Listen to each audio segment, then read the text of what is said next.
I'm Jim Cornette, the intellectual threat. Top rope dropping a clothesline right between your chest and your neck. Give you a pile driver, stand and spit on you. No respect. Body slams on multiple surfaces. They say I'm the best and the worst at this. Dominance wasn't working when I was feeling worthlessness. I'm passionate about what my purpose is. The pinnacle of human achievement has nothing to do with your purchases. I'm drop kicking you back to reality. This ring fucking hurts. It's a different brutality. Take a 310 to Yuma and fuck Wheeler Yuta. I'm the acrobatic blade runner who can switch blades in 6 ways and perform a perfect suplex. And that's it. The match is over. Check on my opponent as I turn to the crowd. Now throw the X up and listen to the boos get so loud. Now throw your guns up and be proud. One, go. Yo, what's up, everybody out there in the land? It's your boy O'Brien. The gentleman next to me wearing the Itali jersey is Adrian. What's up, everybody? We're the hottest tag team podcast this side of, I don't know, the West Coast. The best coast. West Coast. It's true. It's true.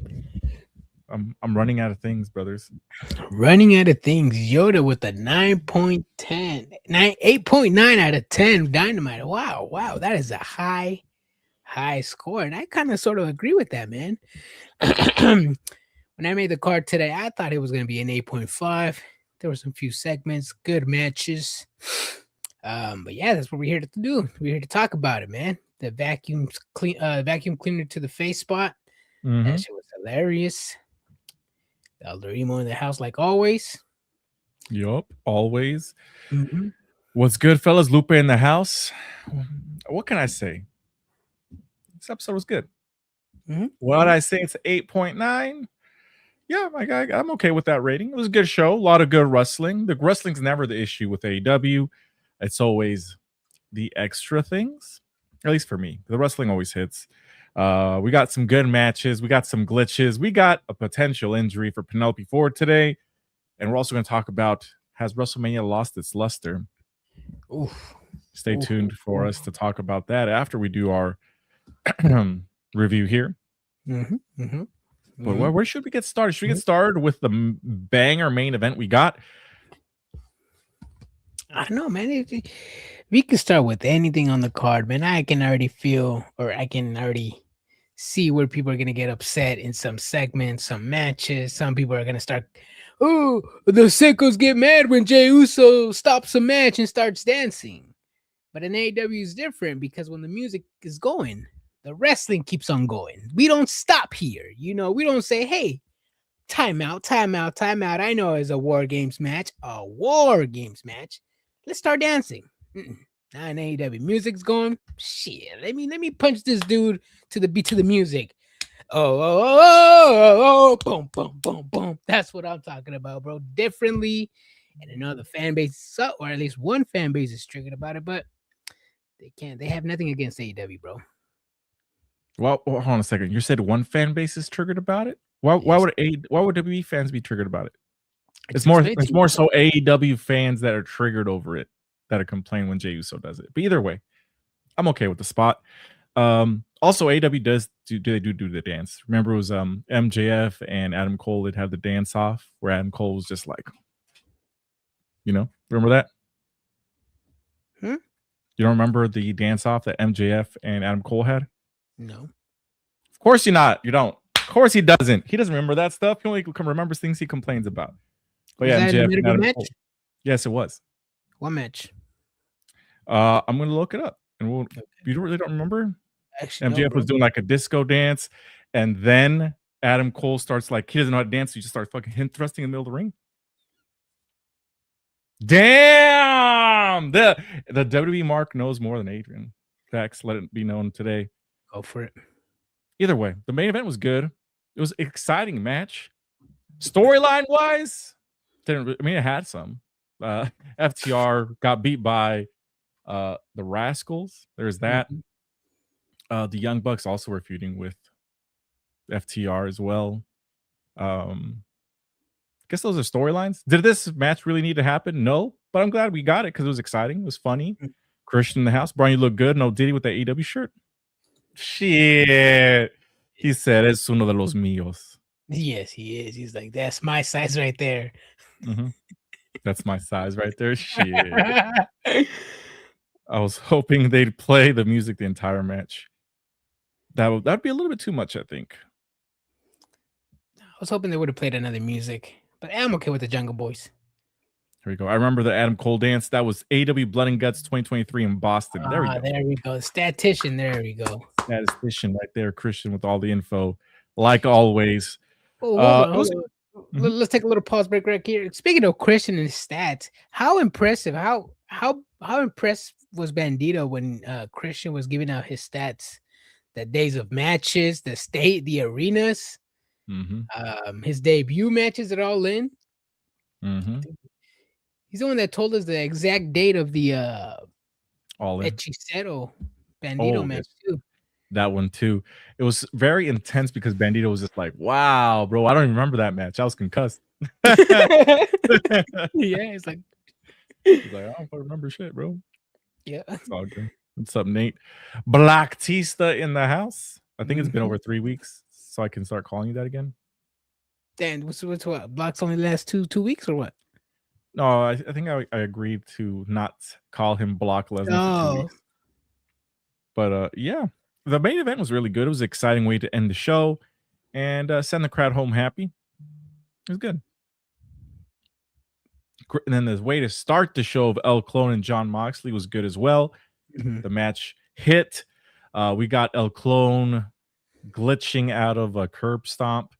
He almost failed to do it. He almost went to the side, but he did flop it over. Pause. And the match was good. It was an exciting match. Yeah, it was a great match. I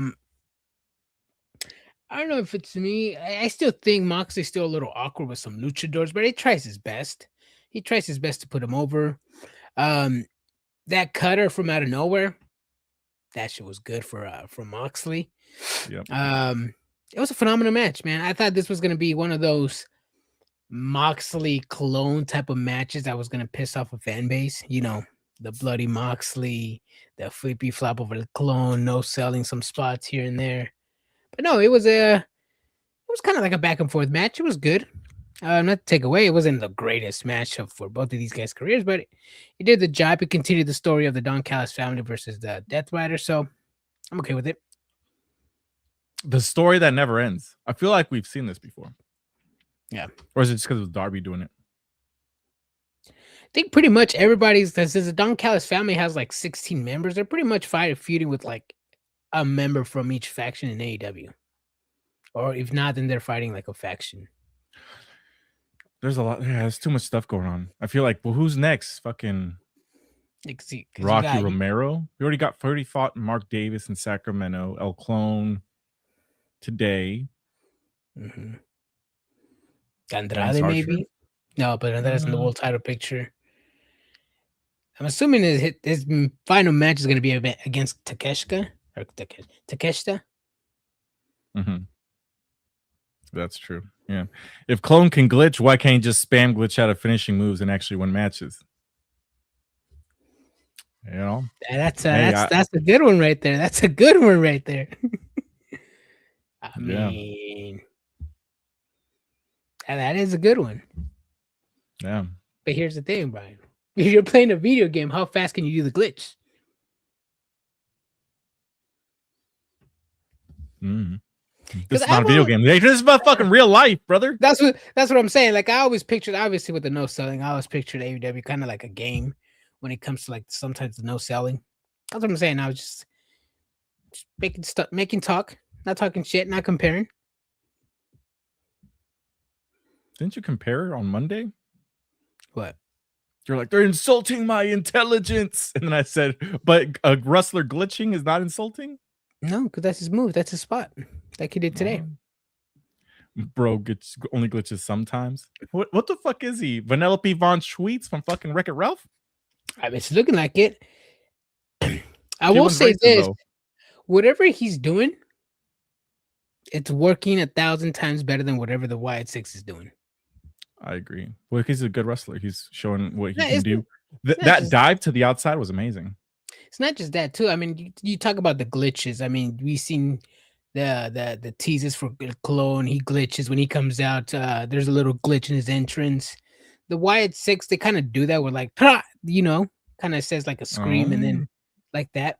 I would have liked if like maybe the Wyatt Six do that sometimes like, during their matches. Maybe lights go off or something. I don't know.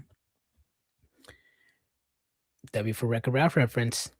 Mm-hmm. I'm gonna wreck it. What the fuck was I gonna say? I was gonna say I'm not a fan of the like if he's just reversing shit, that's fine. If he fucking is no selling stuff, I'm okay with it at this point. Just don't insult me by calling it, oh, he's glitching. That's the dumbest thing ever. That's his thing. Whatever. Okay. The match was good.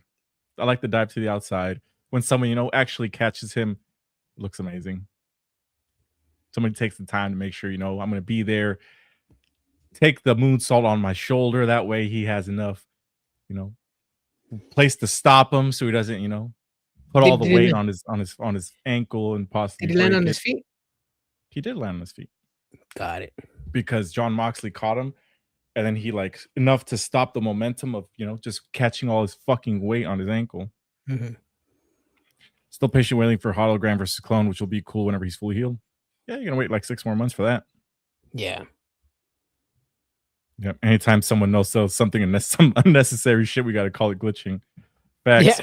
Next, when Uncle Howdy, when he has the match on Friday, which is the singles match with nobody will be interfering apparently. Leave your family at home match. Yep. If when Uncle Howdy no sells the thumb to the throat, bro, I might say he glitched. You heard it here first. After that, we get a very intense Swerve promo, pretty much letting the whole AEW roster know that the old Swerve that was burning people's houses, I don't regret none of that anymore. You can ignore the last 7 months of me being a good guy and teaming up with Hangman Adam Page. Ignore all that. Ignore that all that storytelling. I'm going back to that guy because I was successful. I'm putting the whole roster on notice. Yeah. A fiery promo. Yeah, no. Talking about ignore. No, actually, Hangman Adam Page explained it very well. You know, he called out Kenny Omega because Kenny Omega called somebody the most dangerous man in AEW, and that struck a nerve in Strickland because he knows who he is. He knows what he's done in the ring. He knows what he's done to take the WWE World Title from people. And when he heard those disrespectful words from Kenny Omega, he's like, "Bam, I gotta go back, man. I be treating these motherfuckers too sweet over here. You know, I've been letting people walk like it's nothing. I run this shit, and I like how Swerve Strickland just flipped that switch. You don't have to give me 10 months, no nothing. Give me it happened what? Like Brian said, a couple months. Yeah. I like the little storyline. Swerve Strickland, just like how we want him, the big heel that he is, and he could potentially ruin Hangman Adam Page's chances of winning in a couple weeks. So I'm liking it, man.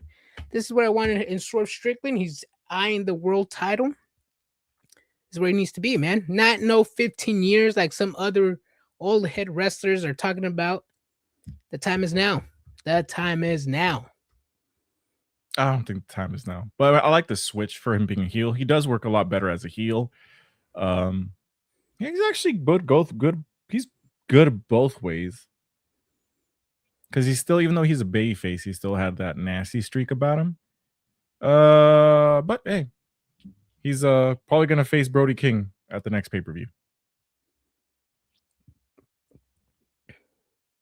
A Revolution? Yeah. Brody King threw out the challenge, saying he's gonna dog walk his ass. He didn't say that, but that's pretty much what he said. And they're probably gonna throw down. He's waiting for Swerve to answer his challenge. Of course, he's gonna accept to see who's the most dangerous man in AEW. Should this be the Texas Death Match? Probably, but fuck it, it's not. Yeah. They're gonna be fighting for the BMF, bro, the baddest motherfucker. The baddest motherfucker. Yeah. The anti-face or heel persona works for Swerve. It does. Mm-hmm. It does. I agree. It really does. Remember when he was like putting like the purple eyeliner on his eyes? Yeah. Like dark eyeliner. Yeah. You should. No, it wasn't just dark eyeliner. It was like reddish purple, like haze, like around here. You should do that again. I think he did that like when he had the Warriors gimmick, or not the Warriors ring gear from the 80s movie. Oh, you're right. I think that's when it was. Yeah. Lights out match or some shit. Just some shit that makes, that's because they can't have just a match now. If you're trying to find out who's the baddest motherfucker, you got to have a badass motherfucker match. That's all I'm saying. Yeah. What's the dog collar match, bro? Fucking have that. Fuck a strap match to the dog collar. I forgot who had a dog collar match in WWE before. You remember that match, Adrian? It's like the strap match, but they put it around their neck. Yeah, I've seen that. Was it Cody Rhodes and no, that was a strap match, right? I think so. Dog collar match. Let me look it up. There's been a couple of them. I want to say Big Boss Man was in one of them. It just makes too much sense that he would have been in one. Was it CM Punk? Hold on a second. I got a cage match. Professional match types. Okay, here we go. Best dog collar matches in pro wrestling history. Let's see what's on this list. These are too old and I don't remember them because they're 95 in ECW. I ain't not pulling those up. Oh shit, Junkyard Dog and Butch Reed back in 1983. Oh, here we go. Damn. Brody Lee and Cody, AEW Dynamite in October. That's the one I remember. CM Punk Raven at Death Before Dishonor and Ring of Honor. I don't remember that one. Damn. The tag team dog collar match between the Briscoes and FTR. Oh, that's the one. Yes. Best tag team matches of all time. This is one of the matches that people are going to talk about for generations, bro. Damn. Never seen a banger ass tag team match like that in my life. Yeah, there've been a couple of them, but for some reason I totally spaced when I brought it up. Didn't MJF and Punk have one too? Or was that a strap match?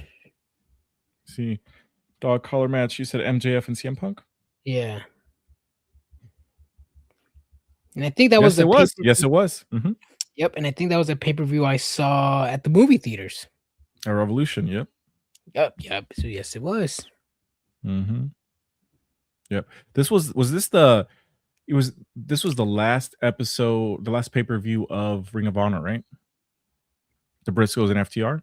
It was, yeah. Yeah, I remember that. Swerve needs to do something to make him super heel because the crowd is still cheering him heavy. He tried to spit in as, I'm about Omega, but yeah, they don't do traditional heels and faces over there, so you can't blame the crowd for not playing into it. Yeah, they're going to cheer for whatever the hell they want to cheer for. But I think he does need to destroy Brody King, not bury him, but like make it back and forth enough, but to leave it clear that Swerve is better than, like, it can't be just a regular match. Oh yeah, and it's an AEW, so you know when two individuals want to be named one of the baddest mothers in the company, obviously it's gonna be like anything goes. I did see a lights out match over there, maybe a tables match, casket match probably. Casket match would be good, but nobody has a casket gimmick. That's the only thing. But I feel like the dog collar match works because Brody King barks. That's true. That is true. And yeah, and it kind of works too, because if you have the dog collar match, then you have the chain, so it works with Strickland. He was coming out with them at one point. Yeah, I could see that. Or hear me out, bro. A lumberjack match, but the lumberjack is ICE agents. To do what? To shoot people? To fucking deport whoever loses the match, bro. I don't fucking know. Deport who? Though? I don't know. Whoever, I don't know. At this point, Brody King, I guess. They're both U.S. citizens. I don't know, bro. I'm just making a joke for Brody King because his ICE comments, but it'd be interesting. Swerve could have cost Hangman the belt. I don't see that happening. Swerve could cost Hangman the belt. Would definitely get him, but the heat would also be. Yeah, after that, I mean, Hangman's done after that if he loses. Please, I want to be in a dog collar match. Oof. He wants to be. Hold on. How do you say the word in furry in Spanish? Is Therian? Therian? The little furries? The furries, bro. I just learned that word today. Or not today, like a couple days ago. Yeah. Put two stipulations together. It's a dog collar match and I quit match. Or how about this? Let's just have them do a coin toss and they figure it out that way. Hey, they could do that, yeah. They did that. They did that today. Orange Cassidy versus Gabe Kidd. I'm surprised this match actually ended up with a winner and not Darby Allin just interrupting and fucking over Gabe Kidd. What do you mean? Brian, this is AEW, bro. Leave that shit to the other company on Mondays. I'm not complaining. I'm just saying I'm shocked. On Mondays and Fridays. That's what I expected. Well, they've done because he's done that every match. He takes out one of them out of the match. Yeah, but the match still goes on. We still get it's a multi-man tag team match. Yeah, but I'm saying he didn't show up until the end, you know? Yeah, that's normal. That's the majority normal in AEW. They mainly let a match finish and then you see an attack at the end. He literally attacked them for like 2 weeks straight during the match. Yeah, and then they still gotta finish. Yeah, but he still attacked them during the match. I'm talking about right here. We still get finishes, Brian. We still get finishes. I'm not complaining, Adrian. I'm just saying. I know. I'm just letting you know. Okay. I'm just letting you know that we get finishes here. We don't do that bullshit like they do on Mondays and Fridays. Majority of the time, we get clear finishes here, Brian. That's all I'm trying to say. I hear you. It just seems like you're trying to say something, brother. I'm just trying to say that we don't do that shit over here, bro.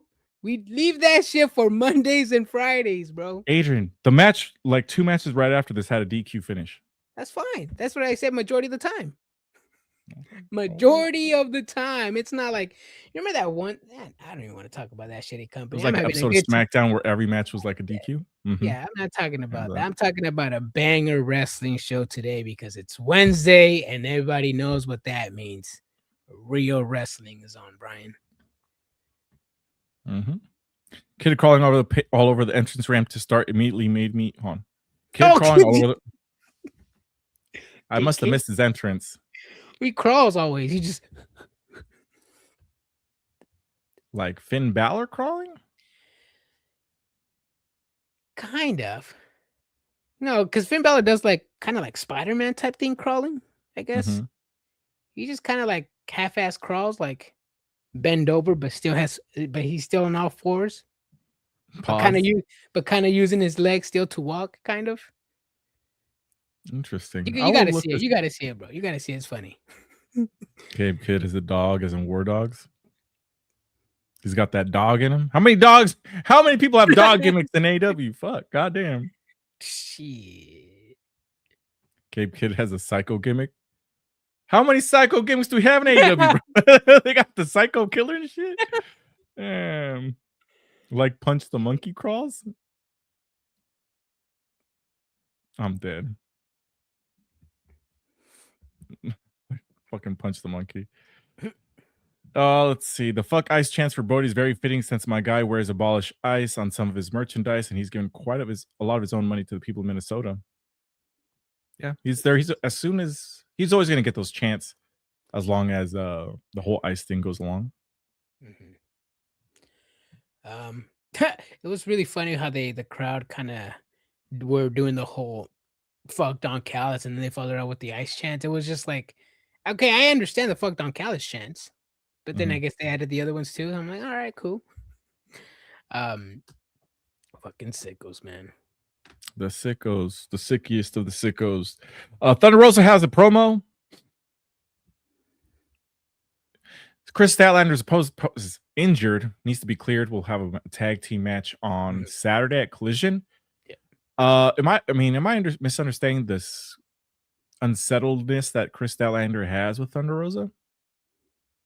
No. Just because she wants to take the title that needs a rematch for? Yeah. I understand that. I'm glad that Thunder Rosa is back, Adrian. I really, really, really am. I'm okay with her getting a title shot.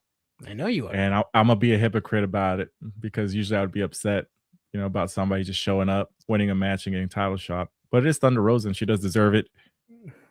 It's not like it's Penelope Ford coming back from injury and getting a world title shot,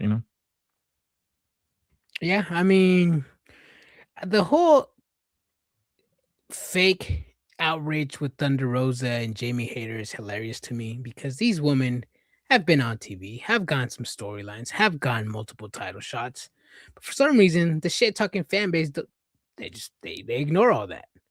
I mean, there is another show called Collision, and I know they just refuse to watch it just so they can be like, oh, well, I didn't watch it, so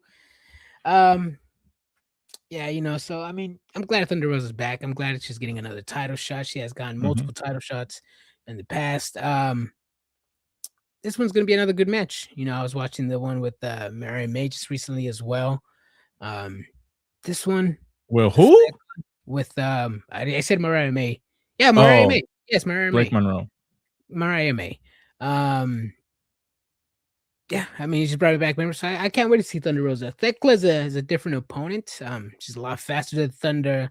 Thunder has slowed down a bit. I've noticed that in her match with Julia Hart, but that's due to the injuries. But Thekla's going to use that to her advantage, man. So it's going to be a great match. And this tune-up match, this tag team match, is going to be great for both her and Chris Statlander. Yeah. The audacity to prop Thunder Rosa getting a title shot and then absolutely slandering AJ Lee's title shot is textbook sicko. Adrian, what do you got to say to defend yourself? Huh? I mean, WWE fans been wanting Thunder to get a title shot. We wanted it on TV. We got it. I mean, I wasn't asking AJ for a title shot. Yeah, there's a lot of people that wanted her to come back, though. For a title shot? After 15 years? 10 years. But yeah, 15 years? I mean, all I'm going to say is, Brian, like I said, like I made that reference of Jamie Hayter and Thunder Rosa. You fans want them on TV and getting title shots. They're getting them. Why are we complaining still? Adrian, I'm just going to say that there are people that wanted AJ Lee to come back and get her title shots. Just because you didn't doesn't mean that it was ass. It's because you really went in on the situation with AJ Lee. That's all. Well, the storyline also didn't call for it too, so.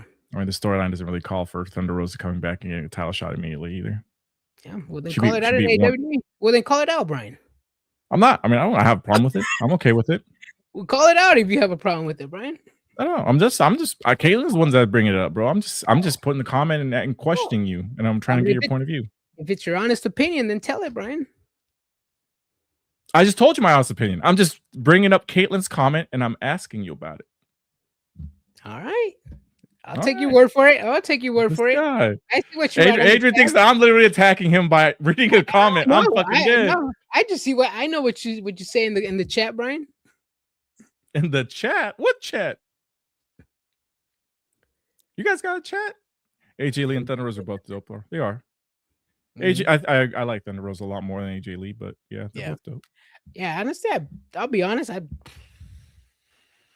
don't really know much about AJ Lee's career besides the hopping from boyfriend to boyfriend in the storylines, but she's a good wrestler. Yeah, she's good. Mansoor and Kevin Knight, Adrian. My boy Mansoor finally gets a shot on TV. It's a glorified squashy match.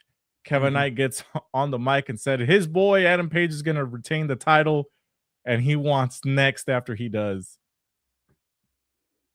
Damn, that is when we said that, I was like, wait, hold on, are they doing the whole AEW thing again, where like you got to beat Rocky Romero and fucking Serpentico to get a world title shot? I'm like, who is this guy beat? And they said Beast Mortis, Mansoor. Who's the other guy that he just recently had? It's the third one. Pull it up right now. Oh, he had a match with Swerve Strickland as well. He lost though. Yeah, no, still. He needs to rack up some serious W's before he's even considered. The way I took it is like, yeah, I beat these people, but you're my friend, right? Kinda, I'm gonna put my name in the hat. I'm not immediately gonna get a title shot. That's what I got from it. I took it like he said he wants next because that's what he said, Adrian. But let's see. He beat Mansoor. He beat the Beast Mortos. He beat Scorpio Sky. Oh, those are his last 3 wins. Mm-hmm. Be honest, Adrian. Be honest. As someone that has currently a trios champion with the world champion. I mean, I don't think this match should happen. No. Yeah, no. I still even say even Jet Speed. I know they're doing their own little side quests. There are still trios, like they were in Collision this past Saturday, so they're still defending the title. They're still a unit as well. I have no problems with it because they're still doing the individual thing. They're still doing their trios thing. It's not like they're putting on hold like other companies. This one, you gotta watch Collision, Brian. You gotta watch Collision. Well, I'm not even fucking complaining, bro. What the hell? What does this got to do with watching Collision? I'm just saying, bro. They can have a single storyline. They can have a trio storyline. It's doable. All I want him is to beat some credible fucking people, bro. Mansoor, Scorpio Sky, that ain't it. That ain't it. I said that too. Okay. Then why are you saying I didn't say anything about watching Collision? I know he defended the title like 2 collisions ago, last collision, something like that. What the hell? Anyways. Speedball Mike Bailey, is he injured or what?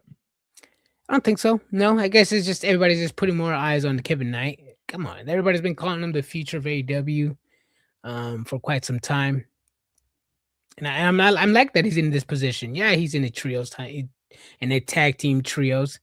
He wants to be a singles competitor. He wants to stand out. The last match that Mike Bailey had was the match on Collision. And his last match before then on AEW TV was January 21st against Samoa Joe, and he lost. He hasn't really wrestled a lot. I don't know if he's injured or what's going on, but hopefully we get him back in the ring pretty soon. He's been out there as a manager. Brian. I know, but I'm saying like more on TV, Brian. Bro. That's what I'm saying, more on TV. Dude. He is on TV, Brian, every week when he comes out to help. I said wrestle. Because he's a good wrestler. I like his wrestling style. Watch Collision, Brian. Yeah, one time in fucking last 2 months, bro. So, did you watch it, though? I did not. What did I do Saturday?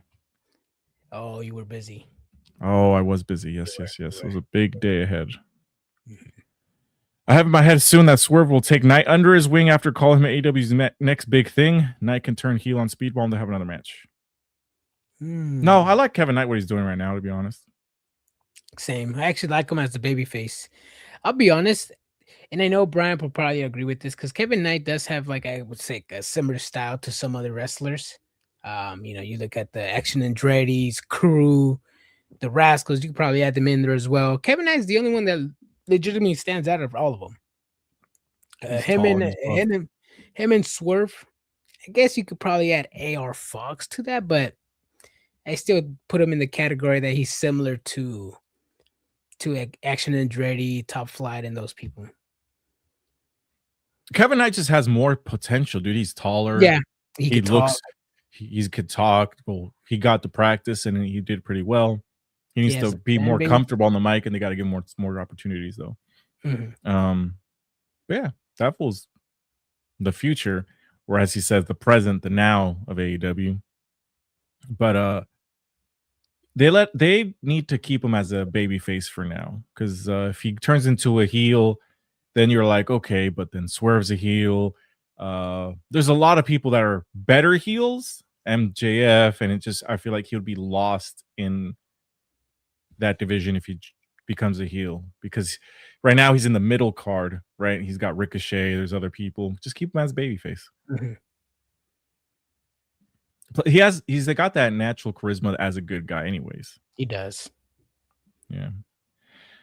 It would set up Swerve against Hangman as well if that somehow came to fruition. Ooh. That's true. His UFO splash is dope as fuck also. Oh, he does have a good one. Mm-hmm. Lord knows just about every champion is all heels, super heel friendly company. Yeah, I think minus the trios, they're baby faces, but let's see. Mm-hmm. Cool. I just want to see how true that is. MJF heel, Thekla heel, Whittle Nightingale babyface. Jon Moxley, I'm gonna say heel. It's a babyface. Okay, babyface. FTR heels, Kyle Fletcher heel, Adam Page Jet Speed babyface, Kazuchika Okada heel, Ricochet heel, Babes of Wrath babyfaces. So 1, 2, 3, 4, 5. It's about even 5 and 5. 5 and 5. But the question is, super heel friendly. Who out of those 5 heels, who's super friendly heel, or who's super heel friendly? No, she just means that the AEW features heel champions more often. Oh.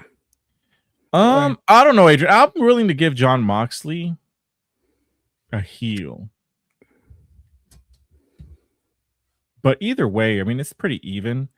The only thing that's clear as day here is that they got to work on this tag teams for the women's. Yeah. If they have the women, they got to do better. Mox is a true tweener. He really is. He's as in between as possible. In some matches he's a face, some matches he's a heel. It works though. Yeah, it really does. I always thought of him like a Ric Flair type of gimmicky. Like he could be a heel, but he doesn't mind being made fun of. He doesn't mind being the little goofy guy on the ring as well. He doesn't mind selling for people. I see a lot of similarities when he wrestles, and same with Ric Flair. Okay. Let's see. Let me skip the MJF Hangman Adam Page promo to talk about the tag team that we're just talking about. Mega Bad and Babes of Wrath. Penelope Ford got injured doing her moonsault to the outside because Willow and Penelope Ford were, in my opinion, too far away from each other. They tried sticking the hands out. They didn't come close to catching her. All of her weight went down on her feet. She probably hurt her ankle. Mm-hmm. So are they supposed to catch him, Brian? Yeah, they're supposed to catch her. Catch her. Not like for example, put enough, not just put this much of your hand out. Like you're supposed to probably lock arms with the person next to you. That way you catch her upper torso on the weight of both of your arms, where it's enough to break the fall and cause the rotation to land on her feet. Got it. You're a wrestler, Brian? Huh? No, tell me, what did you say? So you're a wrestler, Brian? No, I got eyeballs. Cool. I mean, it doesn't take an expert to know that if you're doing a moonsault on just your fucking legs from that distance, you're probably going to hurt yourself. I've seen that done many times. I've seen Tiffany Stratton do that many times. Yeah, it is. People don't catch her sometimes. Yeah. And remember when she got herself concussed because nobody caught her? there was literally nobody there. Like nobody. Yeah, that's what I'm saying. Nobody caught her. Yeah, exactly my point. No, Yeah. I'm talking about there was like literally nobody. The person was on the other side of the fucking ring. Willow and her were still right there. No, there were literally nobody. Yeah, I know. So what I'm saying still stands, that nobody was there to catch her. But even when they do extend an arm, she still lands on her feet. Remember not the Javon Evans, fucking Leon Slater thing, where there was 7 people there and they all moved out of the way except for AJ Francis, who tried to fucking catch him with one arm and almost blew his bicep out. Oh, well, that one you were supposed to catch him because he was falling from steel cage height, right? Like 15 feet up the air or 20 feet. That's from a ladder, but yeah. Oh, yeah. But still, either way, man, right? Still high. You're still supposed to catch her. Harley kind of fell for no reason because she didn't look close enough. No, she did not. Not even a little bit. But Nate also volunteers. He said, I'd catch her. The crowd hated that finish. Unfortunate injury, but audible bullshit chance.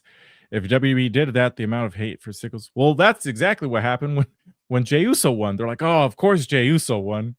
Well, that's because Jey Uso won. That's because Jey Uso won. And who was mainly upset about that?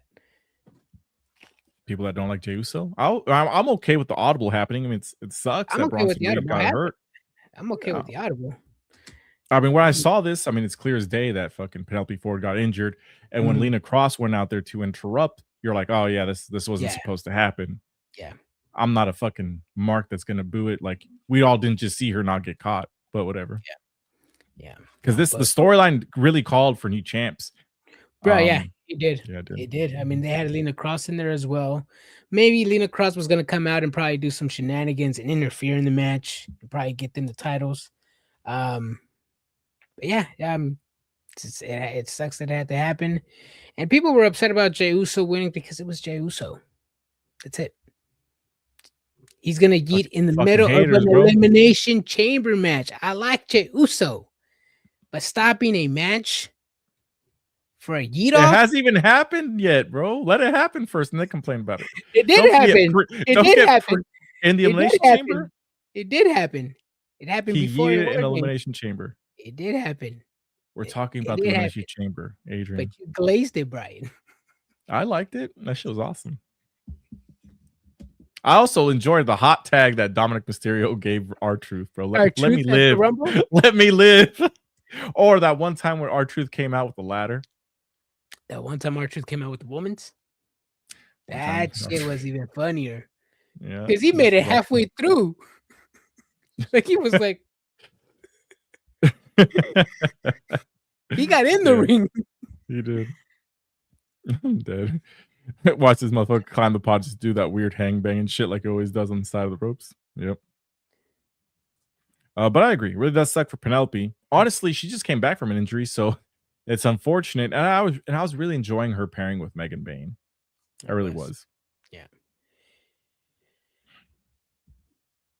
Fucking sucks, man. It does suck. And that's what I was thinking too, because I'm like, the story does call for a title change. Because I was already thinking, I was like, there's a reason why Megan Bayne hasn't touched a title in AEW.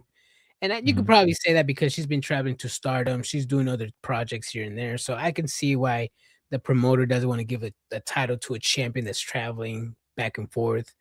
Especially someone like Megan Bayne, who is probably going to be the future of the women's division. But damn. Just when I thought they were going to get the titles, an injury happened, and it had to be Ford. Another injury again. Last time it was her arm, I think. Her wrist, her arm. Yeah, her wrist.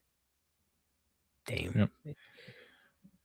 Let's see. The IWC hated it. ATL was on their feet, yeeting like always. The Sickos tonight were chanting bullshit. I will say, when I think of the IWC is mostly AEW fans. I know she's mostly WWE fans, bro. That's how you know our algorithms are completely different, Adrian. We have the same algorithm. No, we don't. We do definitely. All I know is that WWE fans are starting to hate the product, and WWE fans are saying those are AEW fans. No, you could tell the difference. WWE fans go inside WWE shows and show up with Triple H has run out of fresh ideas. Triple H sucks. They call him Bald Fraud. Those are all WWE Okay, fans. so if I go to an AEW show and says Tony Khan Yes. sucks dick, then You're an AEW fan? then I'm an AEW fan that's No, you're a talking shit. WWE. No, because I know you're No, an but how would AEW you tell the difference? Because they're there, Brian. No AEW fan's gonna pay a ticket to go over there to show a Triple H sucks sign. Come on, People do that Brian. all the time. Brian, the crowd's always quiet as well. The I'm WWE not- fans don't like Jey Uso, Brian. Yes, they do, Adrian. That's why he's still one of the top sellers of merch. But okay. IWC has always been anti-WWE since its inception. Facts. I'm not starting to hate WWE. Exactly. Yeah. Bane and Cross are gonna be the next tag team. Yep. They have to be. But man, I'm just upset because I like Penelope Ford. I like that she was one of the originals of AEW. Yeah, and she's improved a lot too. She's She really has. has improved, and it sucks because you can look at other women like Anna Jay, Tay Conti, some of the day ones as well, and they haven't improved as much. And Penelope Ford has been out with injuries multiple times, and she's the one that get in the program a lot faster. Yep, It could be maybe lack of training, maybe lack of understanding, maybe she absorbs more information faster than others. They got in the same training, at least to my knowledge. Now, do they really train in AEW though? So allegedly they do. Before the shows, Dusty Rhodes. Dusty Rhodes? Dustin Rhodes, I'm sorry. Dustin. Okay, I was like, damn, bro, they're fucking got the Ouija board out there and shit. Dustin Rhodes, bro. Dustin Rhodes. Got it. All right. MJF Hangman promo, Adrian. They finally decided who's going to be, or I guess what the stipulation is. They decided to flip a coin. What did you think about this bit? I thought they were gonna make MJF look like a goof. I've seen these type of segments before in the past with MJF. He's always made it look like a goof. This one it's as a quarter coin, a different type from the other times that they've made him look like a goof. They're repeating the storyline again. MJ is a big goof. Out of the entire show, this was the biggest miss of the entire show for me. It didn't work. Like a fake coin, fucking. I thought they would at least do another coin or something, but no. Tony Khan's like, because you cheated, it's gonna be a Texas death match. It was like the most unclimactical thing to ever happen. I was expecting probably end it there and maybe do another segment next week because you still have another week. Yeah, and maybe do another thing there. I thought MJ was gonna walk off and leave. But yeah, no, I agree with you on that one. He didn't hit. I was like, well, okay. Then he was leaving. I was like, okay, he's leaving. All right, I guess. Then they stopped and I'm like, okay. Okay, what's going on? And then I guess Tony Khan just made the changes right away. Like, oh, yeah, it fell flat to me as well. The craziest thing about it is that I would have been more okay with a one-sided no DQ match. I would have been 110% behind that instead of a Texas death match. But Hangman's going to really win the title back. Yes, he is. He 100% is indeed going to win the title back. The fake coin felt very stupid because of the whole, oh my God, guys, Tony Khan informed it's a fake coin, which was dumb since Tony Schiavone could have leaned over and checked the damn thing himself. Yeah, see? And I like how AEW fans, I agree when dumb segments are dumb segments. You don't see 2, 3, 4, 5 people defending in the comments. If it's a sucky storyline, we call it out. Because no fucking defending this, Adrian. This was fucking horse shit, bro. Exactly. It was, yeah. We know when things suck, Brian. And you know when things suck. This was clear as day that this fucking thing sucked. You're telling me that Tony Khan, who runs a football team, who runs a football team and a football team, doesn't know that, hey, maybe put an official out there with the fucking coin, bring out the fucking NFL ref, it heads, tails. It sucks, Brian. Fucking hot garbage. I agreed with you, Brian. I agreed with you. It sucks when shitty segments happen. They fucking suck, right? They do. This fucking horse shit, Adrian. waste my time 2026. I mean, we literally wasted last week.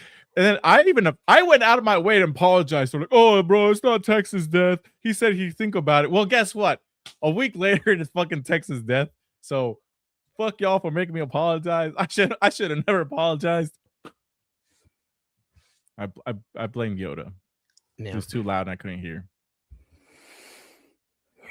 Lupe says, I'm not exactly thrilled about the Texas deathmatch stipulation.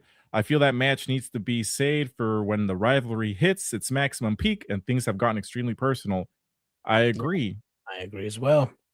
I agree. Another thing WWE fans disagree with, because it says, and like I understand that's Hangman Adam Page's match, but it doesn't call for it right now. It really doesn't. Mm-mm. Like maybe they would have a second or third match, probably. Maybe a second match. But yeah, not right now. Not right now. They could have still done a gimmicky match, but not a Texas death. Mm-hmm. I'm usually unbiased about a lot of stuff, though. I don't know, chat. You guys think Nate is unbiased? Let us know in the comments. Don't blame me or that pedestrian drive better. Damn. Oh, it was dark. It was rainy. He was looking down, wearing all black. He was asking for it. After the Cody situation, they should know locking someone out of the title picture is a bad idea, which is why it's not going to happen. Wait, what? Because Cody Rhodes said if he loses this match, he's never going to challenge for the world title anymore again, and he did lose and was never able to challenge for the title. Mm-hmm. Considering he was like one of the biggest people in the entire fucking company at that time. Mm-hmm. Unbiased Brock Lesnar. Yeah. Hangman and Page is winning. Surprise, surprise.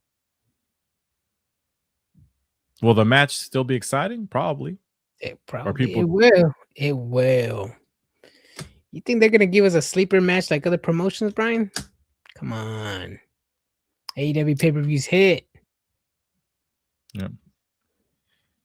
The only unbiased take Nate has is for his block button. AEW fans, to be fans, can all catch Brock Lesnar's wrath. Damn. Taking everybody to Block City. Taking them to Block City.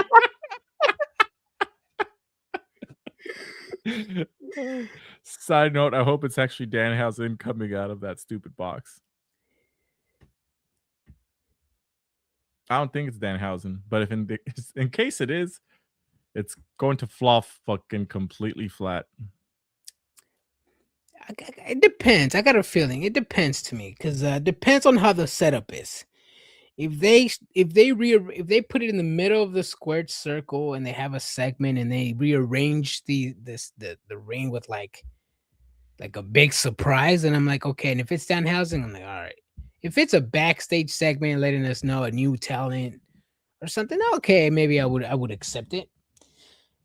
But it would have to depend on the scenery and when they're gonna open the box. The beginning of the show, pre-show, post-show. Because if it's in the middle of the pay-per-view, then it has to be a big debut, in my opinion. Just imagine they bring this fucking crate to the middle of the ring. Mm-hmm. They open it. It's fucking Danhausen. He goes, very nice, very evil. Yes, Danhausen. That'd be the fucking dumbest shit I've ever heard in my life and ever seen. If it's in the ring, I'll be honest, WWE fans are gonna go crickets. Like, who the hell is this? Why are we getting Terrifier from Temu in front of WWE? Like, why? And no disrespect to Danhausen, just let's be honest, WWE fans don't really watch indie wrestling, especially the ones that attend the shows. Yeah.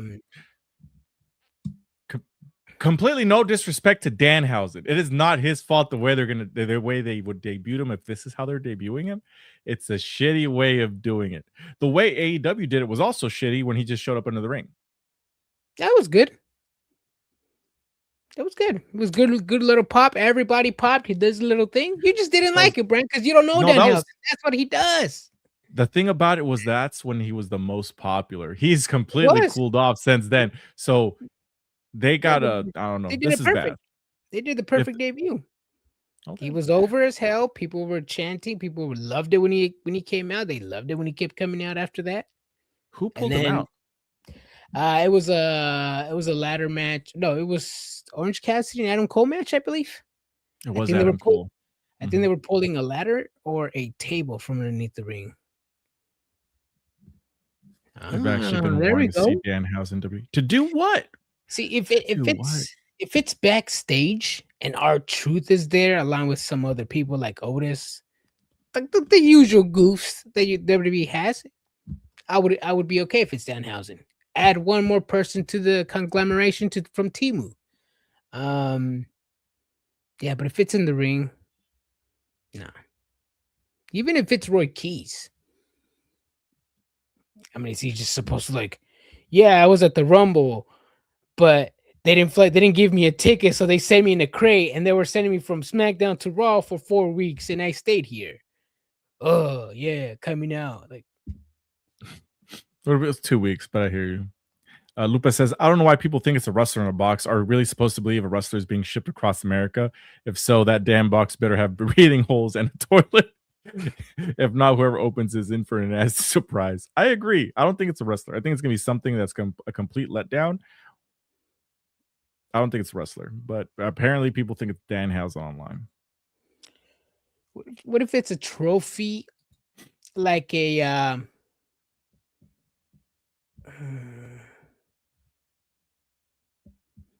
because I would say Greatest Royal Rumble trophy, but we already have why would you have another Greatest Royal Rumble trophy? Like, what would you do an Under the Giant trophy when you pretty much have it before WrestleMania? I don't know, man. I still think it's just going to be a timer. It's just a fucking clock inside, like a grandfather clock, or it's just some fucking timer.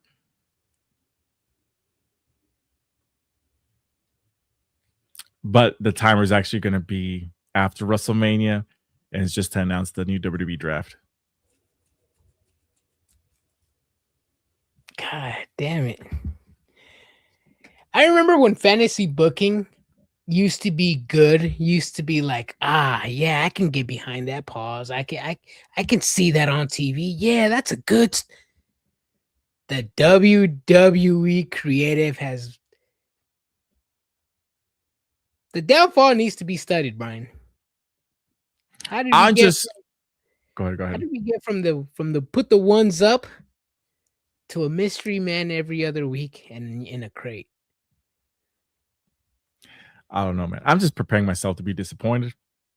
I've been let down before, and I'm ready. I'm not want to get let down again. Damn. I even got. I'm gonna have a meme set up already, bro. Trust me, I don't have any of my hopes up for this shit, but more so how the crowd will react in Chicago. If it's Danhausen in Chicago, they'll probably like it. But for the people at home, probably not. Either way, they're setting themselves up for failure. I agree. Do you not remember Brother Love? Oh, no, my bad. Oh. Do you not remember Brother Love coming out of a crate and hugged The Undertaker? Nope. But in a perfect world, it'll be the return of a Taboo Tuesday style gimmick where live voting dictates matchups and match types for a later date. This would be the best time of doing it too. Mm-hmm. Live voting, that'd be dope. You could probably add an anonymous Raw general manager in the mix as well. If that doesn't work, you could probably give people $1 million to watch your show. And if that doesn't work, you could probably just have celebrity general managers. Y'all are wrestling fans, correct? Let me Google this when that happened. Brother Love was the guy with red face, right? Brother Love hugs Undertaker. So let's say that happens. Let's say a wrestler's in there. What wrestler comes out to hug what wrestler? I was in February 6, 2003. I was in Mexico during that time, so I did not have access to see Monday Night Raw.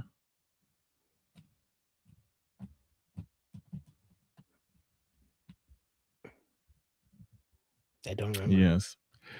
I don't remember because it was 9/11 and I started school in Mexico like a couple days later. Mm-hmm. And then I didn't come back till later. So yeah. Well, now we know. All right. Bailey, she's a hugger. The Bailey buddies. Even if WWE gave people $1 million to watch the show, at least they'll never have to worry about the same $1 million earner to post laugh my ass. This is so fake on the same building. True. Mm-hmm. So a person can still be in a crate. Yeah, I guess so. You get storyline wise, Brian. Do you guess so? Actually, Well, what? Rephrase your question. Storyline wise, do you guess that a person could be in that box for 3 weeks? I mean, if it's Danhausen, then yeah, I guess so. I mean, do I like it? No, but I could see them doing it. When's the Rumble? 31st. 25 days. No, it showed up 2 weeks ago, Adrian. Oh, my bad. It showed up on an episode of Raw.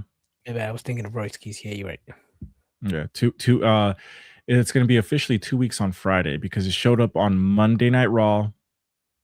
Adam Pearce sent it to SmackDown. SmackDown sent him back to Raw. And they're sending it back to SmackDown, I'm assuming. And then it opens on Saturday. Yeah. No, I think they sent it straight to Chicago this time.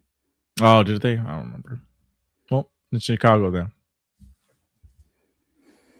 It better be something just fucking that's not a person. But either way, I'm gonna be let down.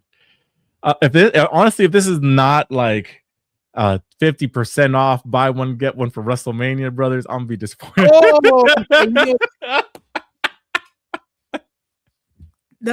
I mean, now that you're talking about that, what if it's a promotional code? No, I don't know. I'm down. Then I'm be fucking down, bro. Anything to lower those WrestleMania prices, bro. I'll say that. Have they lowered Raw or SmackDown prices? Not that Lesnar and Roman Reigns have been announced. Negative. I checked this morning. Same prices. Damn. Yep. They did. There was a puppy inside a small crate. American Badass Undertaker found. Maybe this is like some Harry Potter crossover, bro. And then, there's a crate in some other place. And then you go in one and you show up in the other one. It's not. Oh. It's not, though. Maybe. You never know. What if it's what if they do it? What if it's the Bella twins? When are the Bella twins gonna get a fucking tag title shot? That's what I'm waiting for.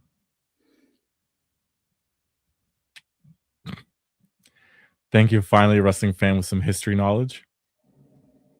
Christian knows everything. He really does. I, on the other hand, I've watched too much wrestling and there's all other things in my mind. Yeah. It'll be Ric Flair announcing his next retirement match. Yeah. No. It's going to be something disappointing. Christian, if you're still here, what do you think it is? What's in the box? What's in the box? I didn't get to ask you. Yo, you're right. I don't know. Probably my final answer would probably be a statue. AJ Styles? Maybe another inductee into the Hall of Fame, maybe. Ooh, a wax statue of somebody? Maybe, yeah. Maybe like a memorabilia type thing, maybe like a trunks or gear, boots or something.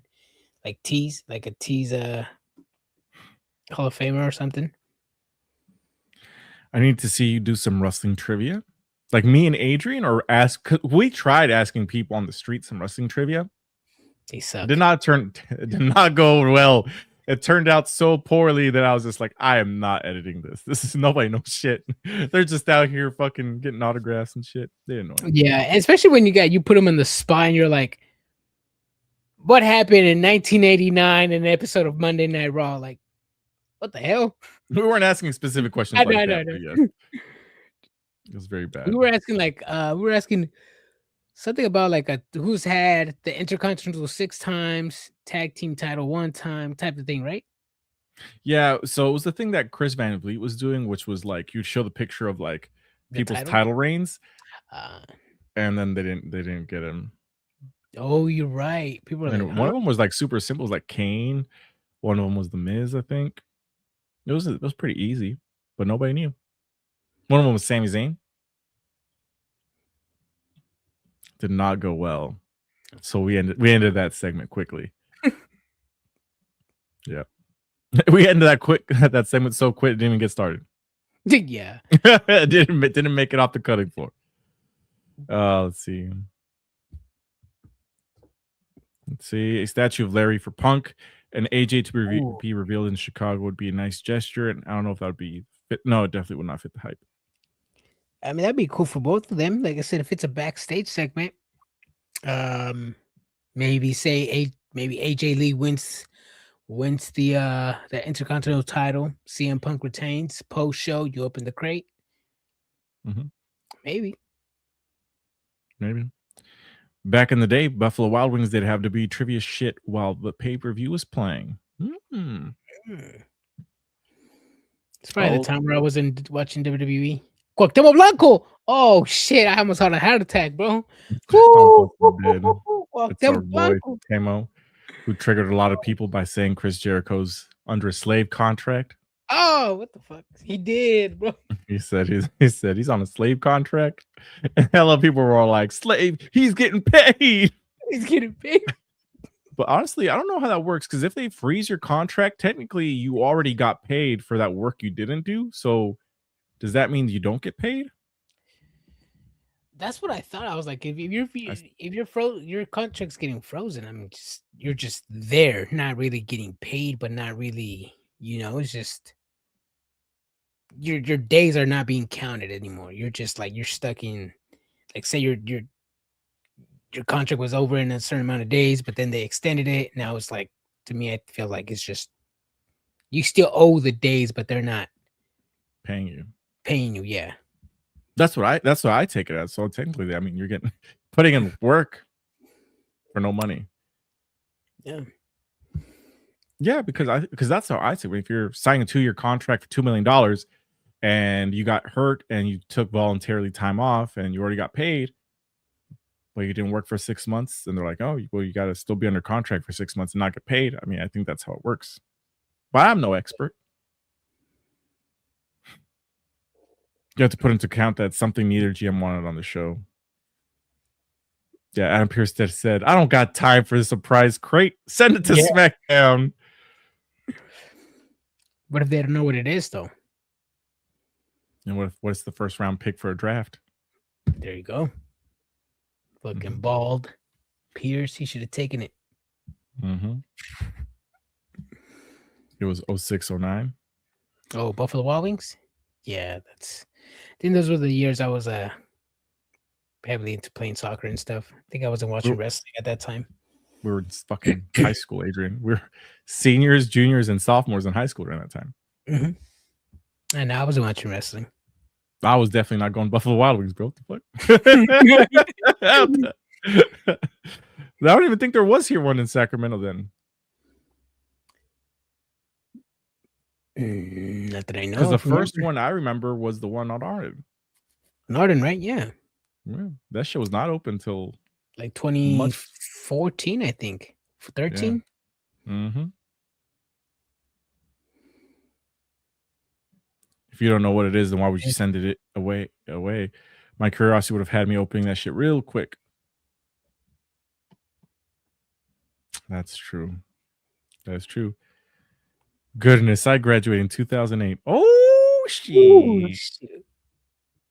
What year you graduated, Brian? 2009. 2009. Whoa. B-Dubs was the shit. What? No, I'm playing. It is still the shit. My wife likes it so much. The fries, I don't know what's about the fries. Like, I don't get the hype behind the fries. She likes them. It's like sometimes we used to go get food somewhere else, but we would stop at Buffalo Wild Wings to get the fries there. It's wrestling venom in the box. Nobody wants it. Oh, 08 gang? Damn, we're all elder emos in this bitch. Oh, Yoda graduated 07. Hey, let's go. 7, 8, 9. Ew. I feel like I think it's because I feel like it always gets mentioned about Wrestling Venom. Should we drop the Wrestling Venom lore? I don't know. I'll say a little bit. I'm gonna keep it PG. It all started. We're not even talking about wrestling anymore. Fuck it.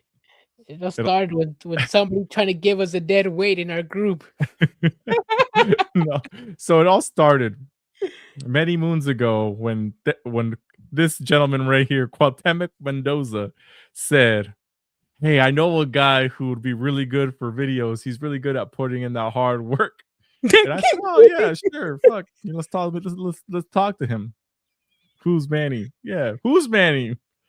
And then we got introduced to Manny. And then at Stockton Con, like 2 years ago, almost 2 years ago in July, or was it February? It might be 2 years ago. I lied. He goes, I say hi to Manny. He big times me, but then he comes up to me later and he's just like, "Hey, bro, we're thinking about starting a podcast. What advice do you got?" I was like, "Make sure everybody you start a podcast with is down." He said, "Okay." 2 years later, they weren't down. They are now a bi-quarterly podcast of wrestling. Shit, y'all doing a dark side. Wait, Mike does dope. He's a cool guy. Yeah, he is. But yeah, bi-quarterly podcast. Yep. Oh, I'm the only one from Wrestling Venom here. I did get 2 guest appearances. That is true. Hey, make sure you write down all the episodes you've been on, bro. Make sure you bring all the viewers you bring over. Yeah. I'm dead. Wrestling Venom. Anyways, that's the story with them. Yeah. Anyways, doing this is hard. It's a lot of time. It is. Some people, I don't know, man. It's cool. It's entertaining. I like having fun. It also does calm me down a bit. Like I said many times, pretty much sports wrestling is pretty much my piece. So when I just sitting down watching one of these things that I enjoy, I pretty much block everything out of the world. So even when I get home from work after a rough day, I'm just like, let me talk to some people about some wrestling today. No matter what it is, man. I just like having a conversation with everybody. Appreciate everybody who joins us every Monday, Wednesday, Friday, pay-per-views. Whether you roast me or agree with me, I still like everybody's comments. Exactly. Because we started this to like talk to people about wrestling and what's the word I'm looking for? Like build a community and talk to everybody. Like Nate, like we end up, not that we know Yoda personally now, but I feel like I know all you guys personally because you guys are always in here. And for sure. Built a solid community of not just people that watch us, but just like people that like comment on the posts and whatnot. Yep. And we are still thinking about bringing people in too, like doing a call in. Then I already have a few people in mind who we should bring in first. We can probably talk about that later, but definitely, for sure. It'd be something fun. I will say this because there's a lot of wrestling, like NXT, AAA. There's TNA. The TNA shows are low-key smacking. The AAAs on Saturday, hour long, but they're still cool. Mm-hmm. And the other thing is, like, I don't know any other like whenever I listen to other wrestling podcasters, other than just like fucking regular live streamers, I don't think there's a lot of people that talk to their audience as much as we do. That's true. And even like I said, I mean, and I understand some people take wrestling too far. So that's why I enjoy everybody that's here, because we all play around. You know, we throw little jabs here and there, but nobody ever takes anything to heart. That's why I usually I think we should actually do a better job on like blocking some of those people that do start that trash talking. But it is kind of hard sometimes, because when somebody did send me a message and I type in that person's name, I could not find him. Because sometimes some people don't even follow. You got blocked. That's why. Yeah, that's hard. I mean, I like talking wrestling with everybody. There's times where I'm just like, because some people just do troll, and it's hard to figure out what that line is. And I don't know. I think it's cool. He was Christian was plugging his pod, and somebody he was plugging. I remember where Bandito greeted me, and Christian was talking to somebody. Was like, "Oh yeah, this and that. I'm in this podcast." Christian said the name, and the guy was like, "Who? Huh? What's that? Is that a comic book? A Venom?" Christian started laughing. He did. Like me looking up Nate on Facebook while we're in sack. Facts. That's the funniest thing ever. It was. Little jab, because he was just like, I think I was messaging Nate right when I was next to Yoda, and he's just like, bro, I tried looking for him and I can't find him. What's his name? And I was like, this is his name. He goes, look, that motherfucker has to be blocked, but he had like 2 burners that came out. Little jabs. One time I saw a guy walk out with 7-8 signed Carlito figs. That's no jab, that's murder. I think I only have one of those left. You know what's funny? I found the other Carlito. One of them's up here, and the other one I found.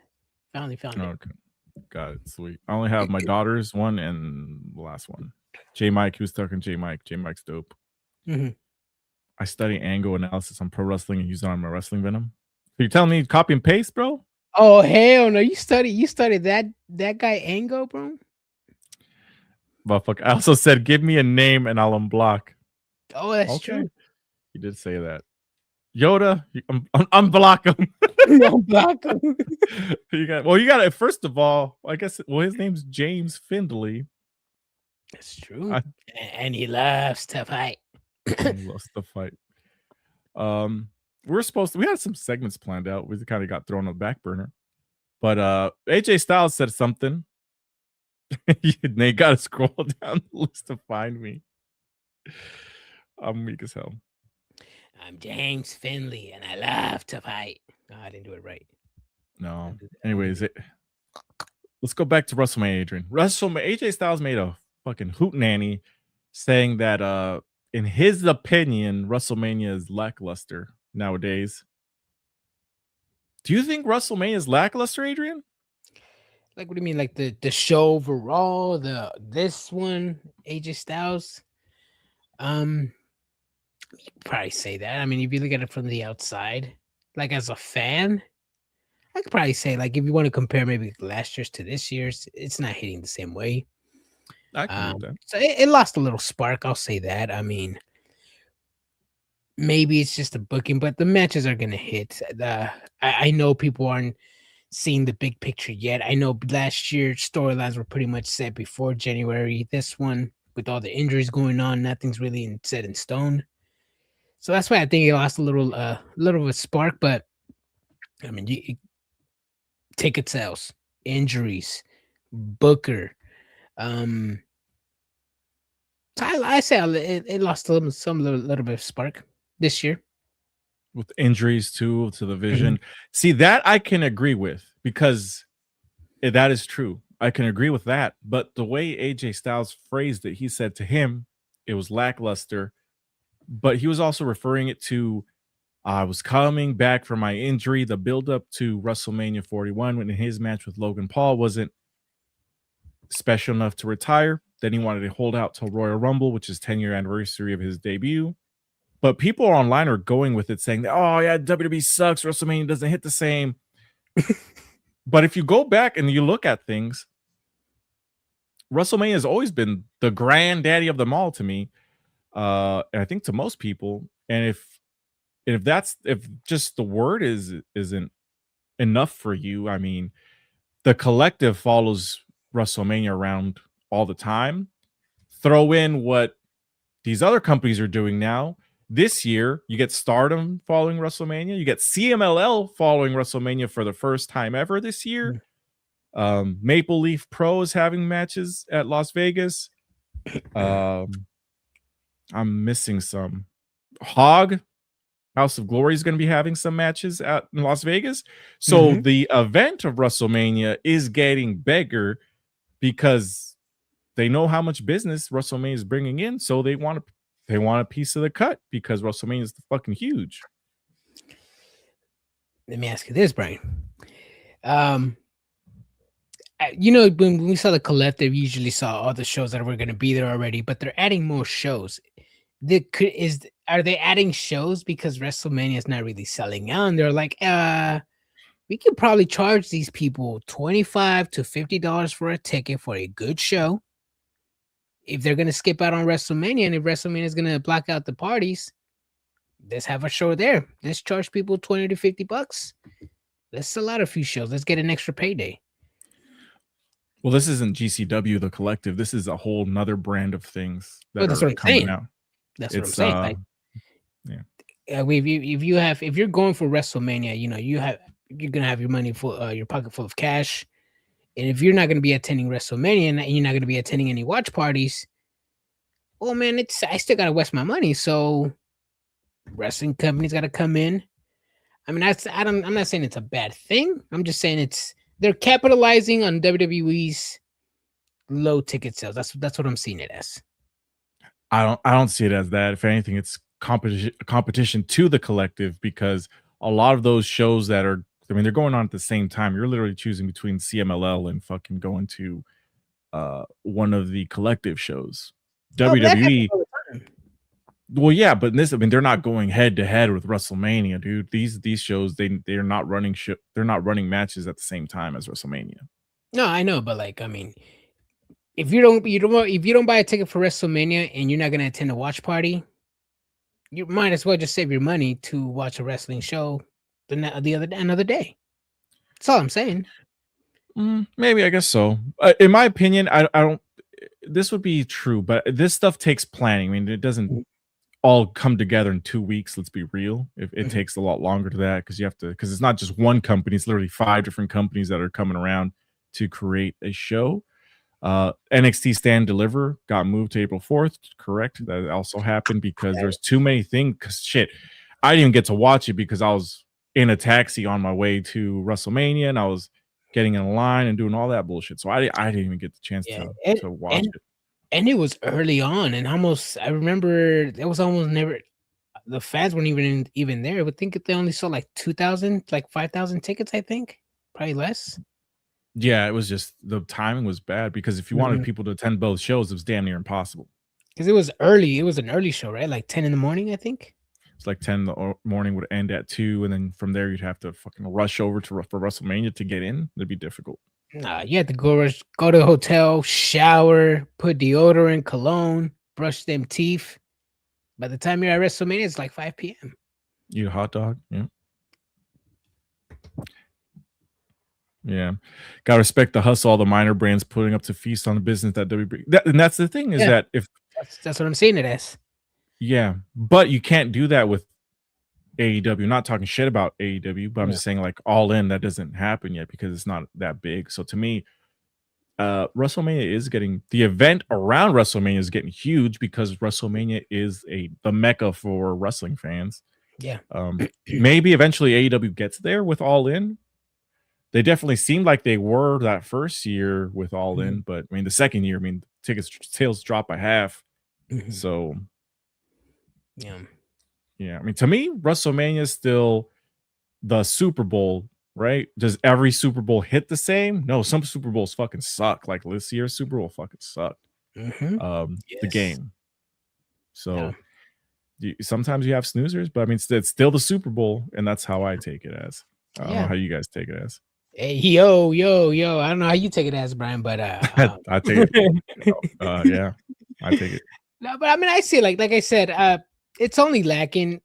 I will say that I do kind of tend to push some buttons when, let's face it, the buildup is kind of lacking right now for WrestleMania, but that's the injuries with the Vision, because I'm sure the Vision was heavily going to be featured in WrestleMania, so obviously some matches had to be changed. So that was a huge blow. Not just one individual; all 3 top guys were out. I don't know. Hopefully it hits, man. But yeah, I agree with you. Some WrestleManias hit, some WrestleManias don't. But the name's still there, and people are still gonna watch. Exactly. Just like I said, it's still the Super Bowl. It's still the World Series. It's still the NBA Finals. Seattle did great. I don't know where you're going. Yeah, they did amazing, but that game fucking was boring. It sucked. As a person and that had no interest in either of the teams, it sucked. Best commercial. Best Sorry. commercial was Super Bowl was Sabrina Carpenter. Bro, Charlotte Flair wasn't on that. How was that the best commercial? Adrian took a picture with a really long Pringles thing from Costco. It was taller than he was. It was. They have the big Pringle things. They have like a 5-pack, but they have them stack up on each other like on a cardboard. Yeah. Mm-hmm. All in attendance year by year, 72. Well, allegedly 72. It was actually supposedly 80 something. What number was the one that Osprey got tagged on him? 81,000, I think 700. Well, Christian probably knows the exact number. I think it was 81,000. He's like, oh wait, this is my first tattoo.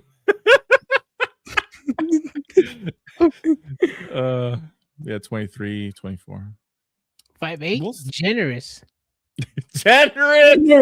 Generous. Yes, I am 5'8", bro. Thank you. Where's that picture? Like, I have it here. Let me see if I can. Do I have a picture of us? I mean, I tower over Bandito. I'm just saying. We got the picture. Did we ever post that picture? I don't think so. No, I have it, but I'll post it. I'm 5'5". Bandito's like what, 5'6", 5'7". Probably.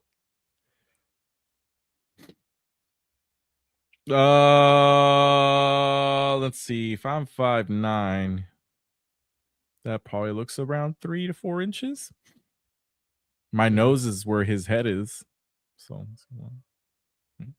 like 4 or 5 inches. Yeah, I'm 5'9", 5'10".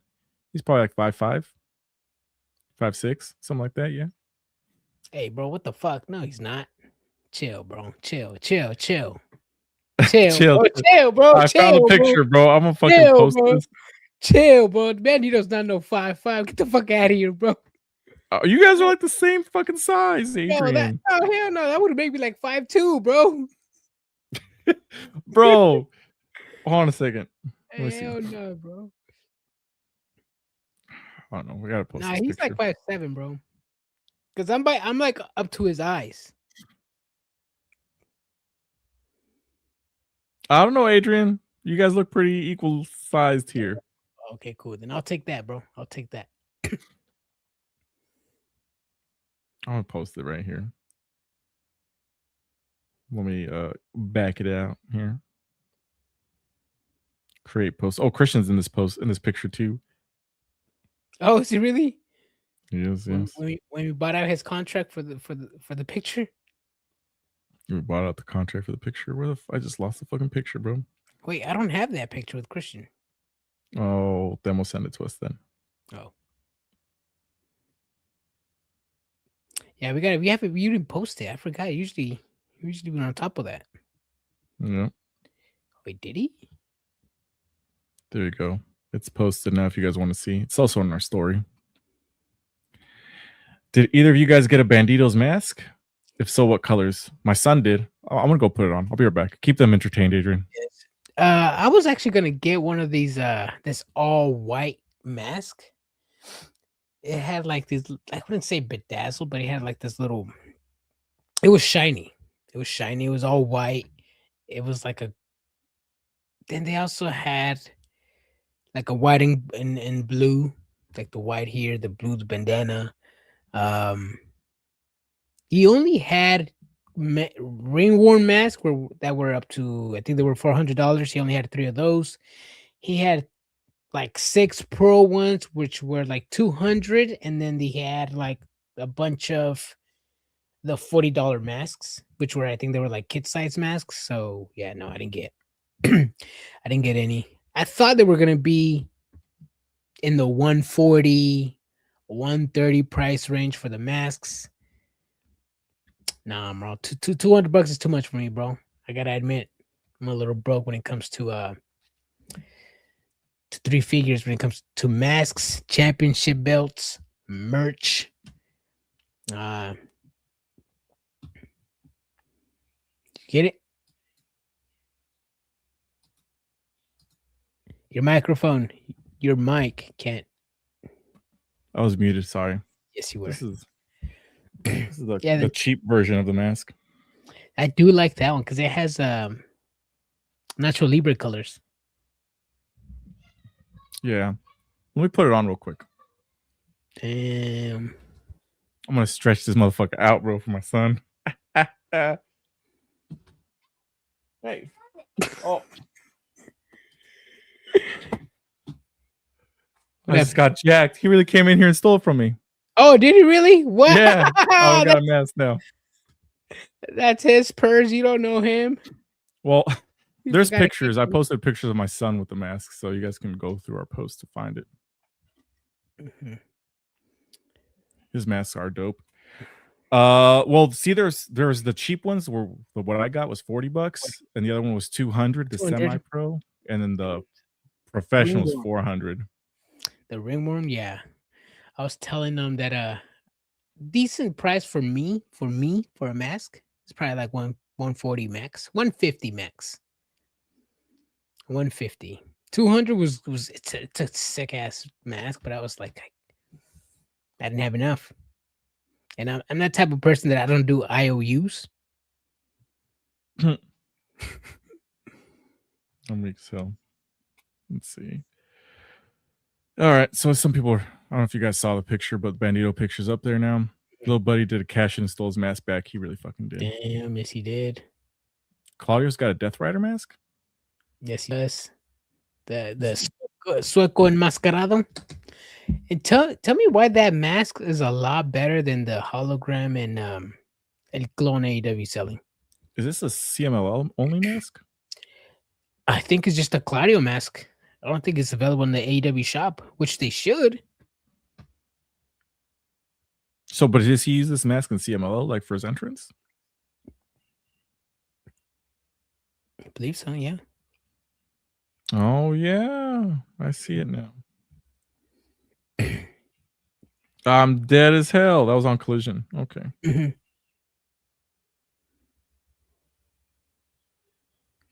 Yeah, that's much better quality. Yeah. Mm-hmm. Oh, thank you. Oh, there you go. Oh, damn. He said yeet. Yeet. Did you guys see it fly across the camera? Did you see it fly across the camera? Yeah, I saw it. Yep. Okay. Hold on, let me put this motherfucker on right now. Oh, we're supposed to be doing predictions today. Yes, we are. Yes, we are. Yes, we fucking are. Chamber predictions. Might as well do it with the Bandito mask. Yeah, I gotta put it on. Elimination Chamber 2026. All right, chat. Who's winning? I'll send you guys the links later to do the thing because I'm be honest, I got busy at my job and I frequently forgot. Becky Lynch versus AJ Lee. Who do you all got? Adrian, who do you got? Ooh. I got AJ Lee, bro.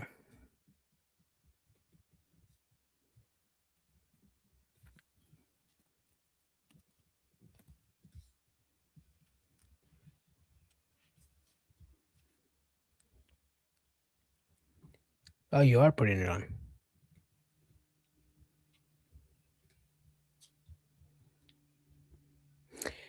So I pick AJ Lee. Oh, wow. Damn, me really struggling. No, I got it. Yeah, I got it. Thank you.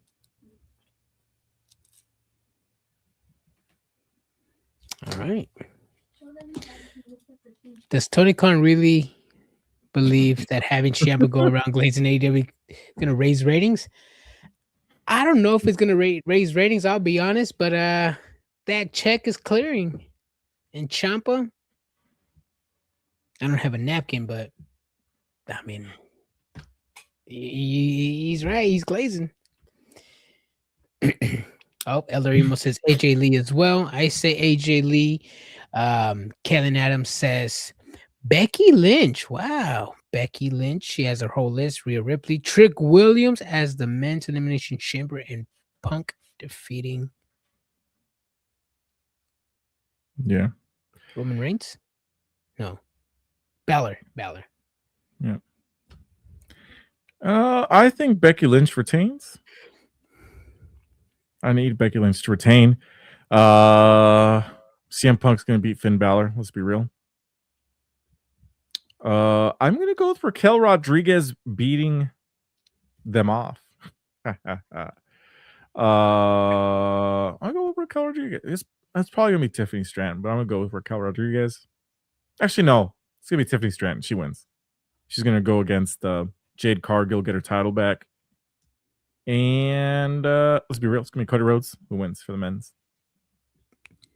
Yeah, I can see Cody Rhodes. I'm sorry. I can see Tiffany Stratton. I mean, we were just talking about injuries. It doesn't look like Bianca Belair is going to be ready in time. But even if she is, she's not in the chamber, and whoever wins the chamber is obviously going to have to pick Tiffany Stratton for the WrestleMania. Yeah, it sucks, man. It sucks. But yeah, I agree with Tiffany. Lupus says, okay, says Trick Williams, Punk, Becky, and Rhea. I say AJ, Punk, Cody Rhodes as well. And honestly, I'll say Rhea Ripley as well. Ooh, Rhea Ripley. Yeah, and I only say because Rhea Ripley wasn't really doing much in 2025. I mean, she won the title the first episode of Raw. And then after WrestleMania, it just pretty much just like she wasn't really featured in like big storylines. So I think this should put her back in the top main event picture. Lupus says, still got to think about the predictions a little more. I don't feel they're as predictable as some people might think. Do you think Finn Balor is going to beat CM Punk? Come on. Elder Emo. What do you think, bro? Who's winning the chambers? I mean, AJ Lee and Becky Lynch, that one's can really go either way. You could. The women's, they could pull a fast one, have Raquel Rodriguez win. They could run it back with Tiffany. They can give the belt to Rhea. There's a couple different things that they can do. Mm-hmm. It does feel big time, but I think Ripley needs to defend the tag titles at WrestleMania. Rhea Ripley and Io Sky? Yeah. Ooh, who would you put them against? The Bellas? Yeah. I was joking, bro. Or a multi-person match, a multi-woman match. Okay. That you could put Bailey and Lyra in that mix. There seem to be outside of this tag team vortex that pretty much everybody's involved in the tag team titles except for Lyra and Becky and Bailey. Yeah, we got to get them in the WrestleMania card, man. Is it static gone now? I was only on for a little bit. Elder Emo says Trick Williams is winning the men's Rumble chamber. Tiffany Stratton winning the women's, and Punk. Nice. Trick Willie. Tiffany. I don't think Trick Willie. I mean, let's be real, Brand. It's gonna be Cody Rhodes versus Drew McIntyre. I mean, they've been building up that story for a couple of months now. Need gummy bears back? Yeah. They're not just gonna shove Trick Williams in there. Or any of anybody for that matter. I mean, is Jey Uso going to go against Drew? It only makes sense for it to be Cody. Mm-hmm. Plus, Cody's their QB, right? QB1. QB1. Mm-hmm. I'm excited for this year's WrestleMania. It sucks about the vision. I think that we can flip it around.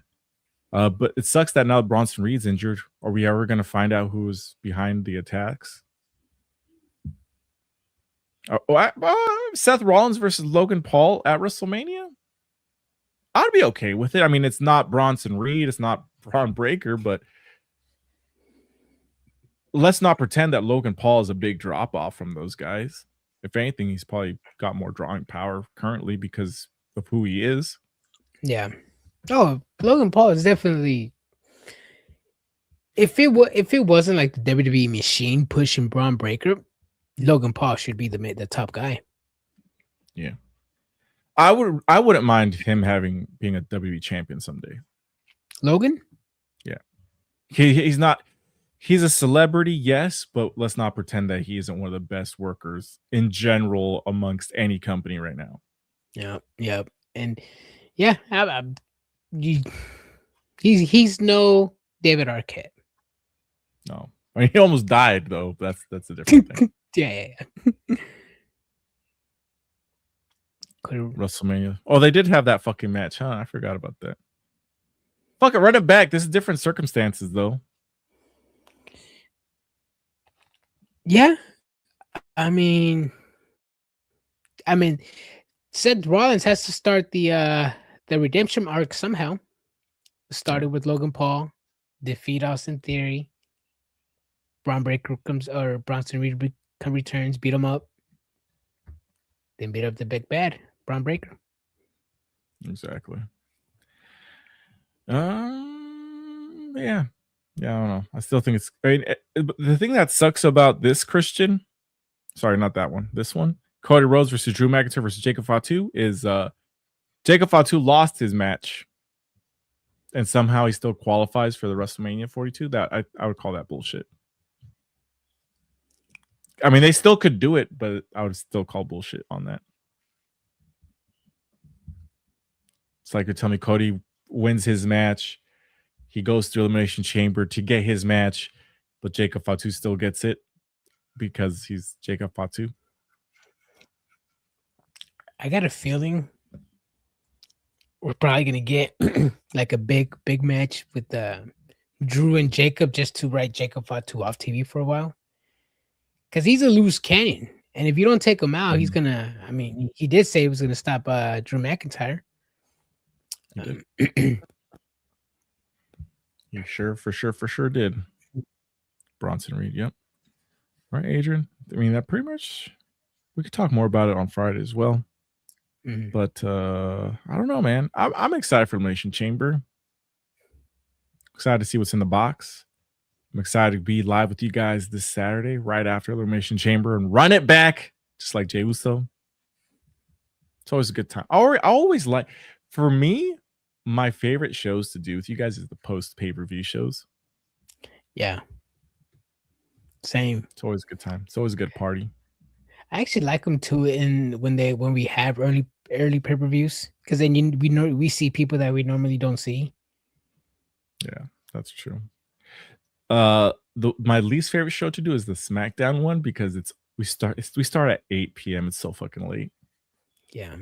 The good note about Friday is like we don't really argue as much, and it's like, yeah, the writing could improve, but it's not a horrible show. I mean, we have a good champion in Drew McIntyre. We have good people chasing the title in Jacob Fatu and Cody Rhodes, but just stuff around it is just like that. I don't think that needs TV time. I think that needs to be rewritten differently. You know, I think we need to get a little bit more matches and less segments. Mm-hmm. Definitely more matches. We'll see what they do this SmackDown, because it's a go home show and they got fucking 3 hours to fill. Yeah. Hopefully they deliver. I understand people say the go home shows usually suck, which they do, but as someone who I still don't think, even AEW, some of the go home shows suck over there, and that shouldn't be a normal. You know, it should be like back in the day when it's like, this is your last chance to sell me on the pay-per-view. Am I gonna watch it? Am I gonna purchase it? Yes, no. Give me that last chance. Give me the promo. Give me the match. Give me the segment. Contract signing, something. That's true. And then when I do see some shows lacking on the go home shows, I'm like, how am I supposed to get excited? You know, same with AEW, WWE. It's like, take us back to the good old days, you know. And this is, see, they both do it in different strategies, but the strategy is wrong. Like WWE, they assume everybody's gonna watch the pay-per-view, so for the go home show, it'll be people that aren't on the pay-per-view. Like we're getting the United States title, right? We're getting, sorry, not the United States. We're getting fucking Uncle Howdy and Sol Sikoa. We're getting the women's tag titles being defended on SmackDown, and none of that stuff is really there. You'll get some stuff that leads into the pay-per-view, but it's completely different. And then the way AEW does it is that they'll put a lot of the people that are having matches in like multi-man matches. Yeah. So it'll be like if the main event is MJF or let's say who was it, Swerve versus Andrade. Then it'll be Swerve and Andrade in a trios match with other people that are having a match. And it's like, you know what I mean? Yeah. Or we'll have like, it's a mile high fucking street fight match. Which is match is fine, but it's like, I mean, does it really have anything to do with anything? Not really. No. But all right, everybody. Nate, we should have a talk along one of these days. Yeah. Mm-hmm. You have to try doing watch alongs too. Yeah, should try to do that. The go home show excuse has to be stopped. Not everyone is featured on pay-per-view, so there's no reason to put on a crappy show. Exactly. Mm-hmm.